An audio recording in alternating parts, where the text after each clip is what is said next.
Capítulo 22. Después de un descanso breve, como si hubiese pasado por una crisis beneficiosa, por una de esas crisis violentas que resucitan a un muerto, parecía que las fuerzas de mi cuerpo renacían con más vigor que nunca, y mi entendimiento, como si entonces comenzara a funcionar, no recordaba mi horrible pasado. Una nueva vida me brindaba sus anchos caminos y sus dilatados horizontes. Lo único que recordaba eran las palabras de el que pierde el tiempo todo aquel trabajo muy aprisa. Es verdad, me decía a mí misma, yo debo trabajar despacio porque no quiero trabajar en vano. Quiero ser grande, quiero ser buena, quiero ser útil a la humanidad, y para conseguirlo he de vivir la vida de la esperanza, la vida del amor universal. Practicaré, aunque embrionariamente, las virtudes de los buenos. Quien me llame me encontrará, curaré a los enfermos que reclamen mi auxilio, aconsejaré a los atribulados, consolaré a los desvalidos, acompañaré a los abandonados. Se puede hacer tanto bien, tanto, que la eternidad con no tener fin, es corto tiempo para desarrollar todas las actividades de un espíritu en bien de sus semejantes. Como el alma es amor, pues por amor ha sido creada, el raudal de su ternura es inagotable. En todas las edades el hombre puede ser útil, hasta querer serlo, y a mí me sobraba la voluntad. Con auxiliar tan poderoso pronto me puse en relación con muchos de los que habían seguido al hombre Dios y habían presenciado su cruento sacrificio, estudiando en ellos los efectos causados por la predicación de aquel que tanto había amado a la humanidad. Desgraciadamente eran los menos que le habían comprendido, la mayoría se habían fanatizado y le adoraban, preguntándose muchos de ellos si yo creía que Él era Dios, a lo que les contestaba, que aquel hombre, comparado con nuestras miserias, con nuestros egoísmos, con nuestra perversidad, efectivamente en parangón con nosotros era un Dios, pero no era Dios, porque éste era superior a todo lo creado. Dios era la luz, era la savia de la naturaleza, era el todo viviendo en el todo. Siguiendo a la multitud, me dirigí a las orillas de un caudaloso río, donde se celebraban ceremonias religiosas para honrar la memoria de unos héroes que habían muerto matando a los que no adoraban a sus ídolos. ¡Qué mundo tan triste! Para los fanáticos el aplauso, para los hombres virtuosos el desprecio primero, y el martirio después. Pensativa y pesarosa seguía la muchedumbre que acude a todos los lugares donde se celebra algo extraordinario. Fui encontrando a muchos de los míos con los cuales cambiaba miradas de inteligencia. Un anciano de luenga barba me dijo con triste acento: los sacerdotes se creen más grandes que Dios. ¿No lo crees tú así, mujer? La voz de aquel hombre, bien ataviado, me hizo estremecer. Me parecía que no era aquella la primera vez que aquel hombre me hablaba. Él leyó en mi pensamiento y prosiguió diciendo: tus ojos me dicen que crees lo que yo creo. No me conoces. ¿No me recuerdas? ¿Tan cambiado estoy? Es verdad que he sufrido mucho, y el sufrimiento envejece más, mucho más que los años. Soy el antiguo dueño de la granja donde comenzó tu redención. ¡Qué alegría tan inmensa experimenté! Aquel hombre me recordaba los días más grandes de mi vida, cuando por mi propio esfuerzo rompí las ligaduras que me unían al vicio y a la holganza y amé el trabajo, el aislamiento y la virtud. Él comprendió cuánto por mí pasaba, y me dijo con dulzura: ¿qué haces aquí? Aquí se celebran honras para los que han muerto matando a los débiles y a los indefensos. No presenciemos este acto de injusticia. Vámonos más lejos. Yo sé dónde hay una choza inhabitada y en ella nos resguardaremos de los ardientes rayos del sol. Apresuramos el paso, yendo siempre por la orilla del río, hasta llegar al punto indicado por mi compañero, que era un cobertizo formado con frondoso ramaje. Entramos y sobre haces de hierba seca nos sentamos. Qué hermoso panorama se descubría desde allí, era un lugar deliciosísimo. Mi compañero y yo sentimos la dulce influencia de aquel paraje que hablaba a él alma, la emoción nos embargaba, hasta que él dijo: llora, mujer, llora y hablemos, tenemos tantas cosas que decimos, hemos sufrido tanto, cuánto hablamos.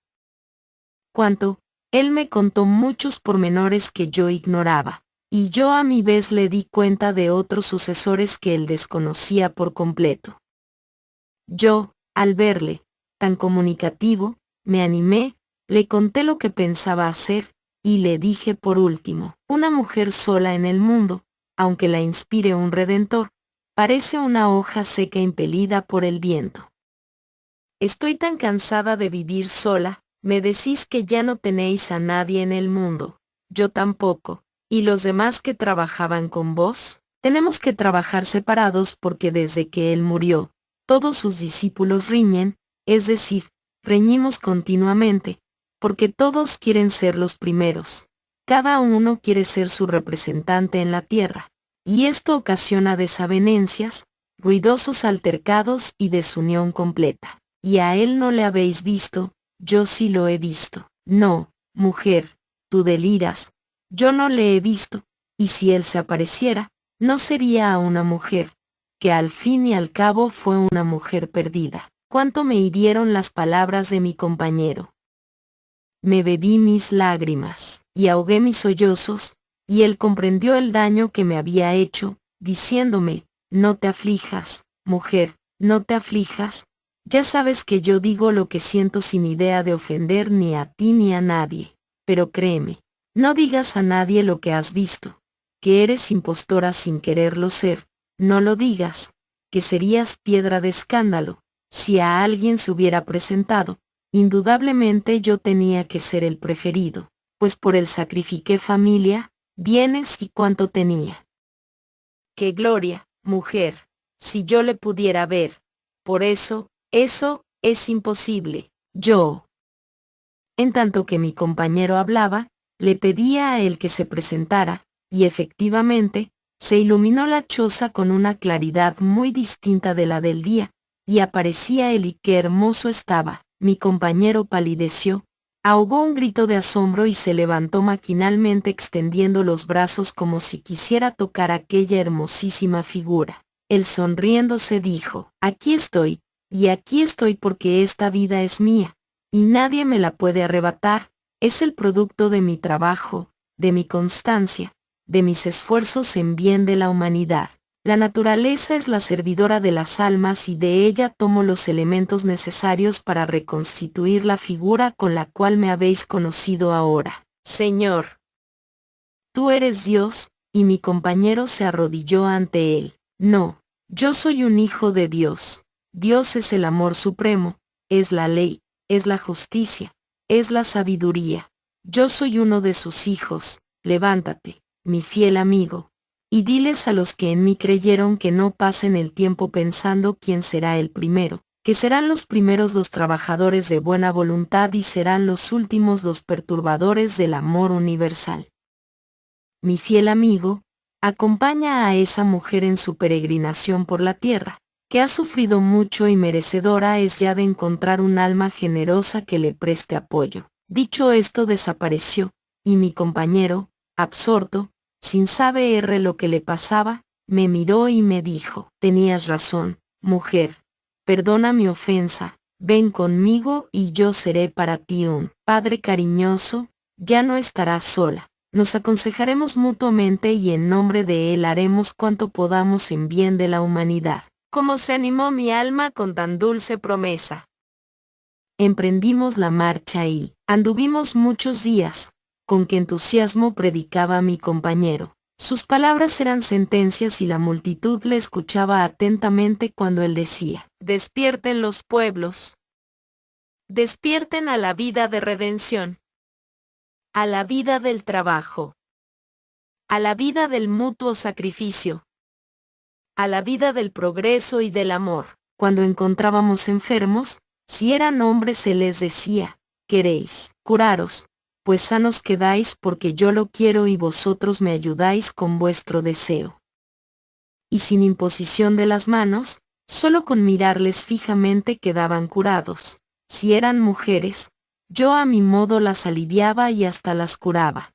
Y siempre pensando en el bien llegamos a una ciudad donde debíamos reunimos muchos de los que le siguieron hasta el lugar del sacrificio. Entre ellos estaba el anciano médico que me curó, cuánto me alegré de verle. Era muy bueno. Nos reunimos.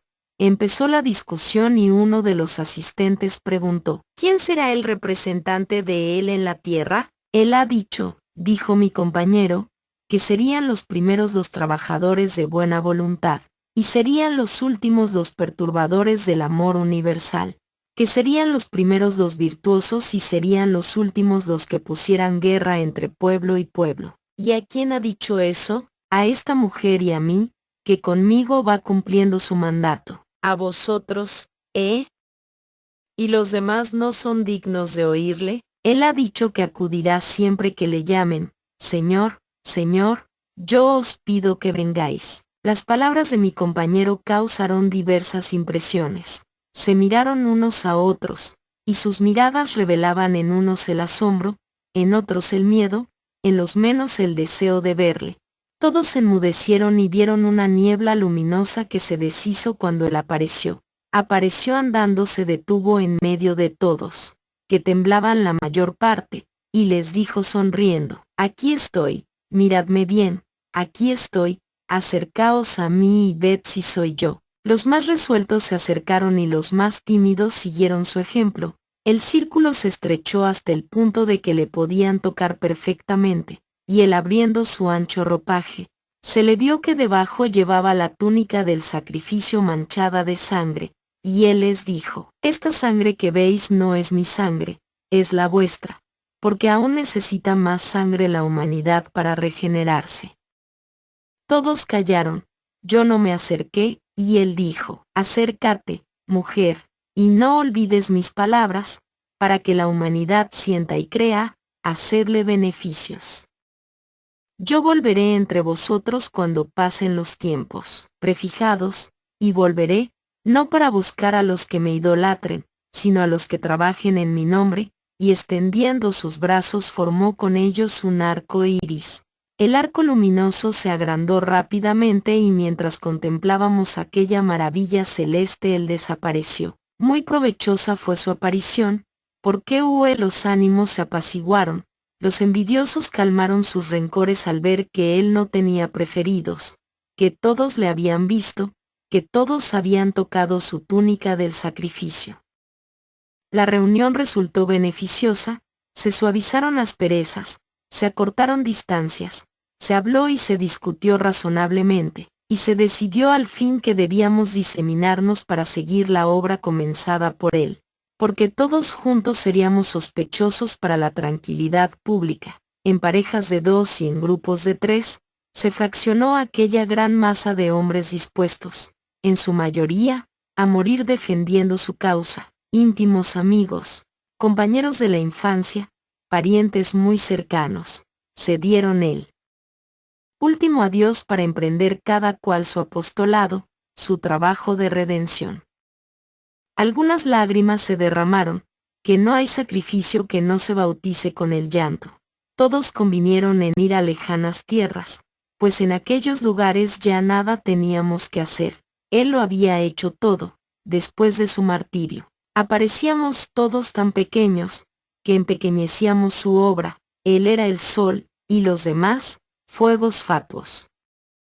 Dimos un adiós a aquellos lugares que él había recorrido, y nos dispusimos mi compañero y yo a emprender un largo viaje, y contemplando aquellas montañas y aquellas, dijo mi compañero, mujer, todo lo que él dispone está bien dispuesto y estoy contento de tenerte junto a mí porque nos prestaremos aliento mutuamente, y si hemos de ir al sacrificio, qué mayor gloria que morir por él. No, no, hemos de evitar sacrificios inútiles. Él no quiere que se derrame sangre. Él quiere que instruyamos a la humanidad. Él no quiere que formemos una legión de mártires para que nos adoren después. Acordaos de lo que él dijo, yo volveré entre vosotros cuando pasen los tiempos prefijados, y volveré, no para buscar a los que me idolatren, sino a los que trabajen en mi nombre. Pues también dijo enseñando su túnica manchada de sangre, esta sangre que veis no es mi sangre, es la vuestra, porque aún necesita más sangre la humanidad para regenerarse. Pero, al decir esas palabras, cuán triste era su entonación, lamentaba el tristísimo estado de la humanidad, que aún necesitará por largo tiempo de verdugos implacables y de víctimas inocentes. Y nosotros debemos procurar hacer desaparecer, con racionales enseñanzas, los códigos infamantes que matan sin compasión y conservan, con sus crueles procedimientos, la ignorancia del pueblo.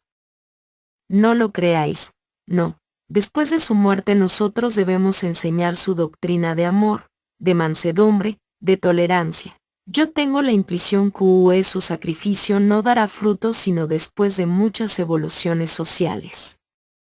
No seremos nosotros los continuadores de su obra, los que lograremos hacer comprender al pueblo lo que él valía, no, lo estoy viendo, ahora, porque le hemos visto a él, se han acallado un poco las ambiciones. Útil ha sido la separación de los adeptos, pero habrá más de uno que se llamará representante de él en la tierra.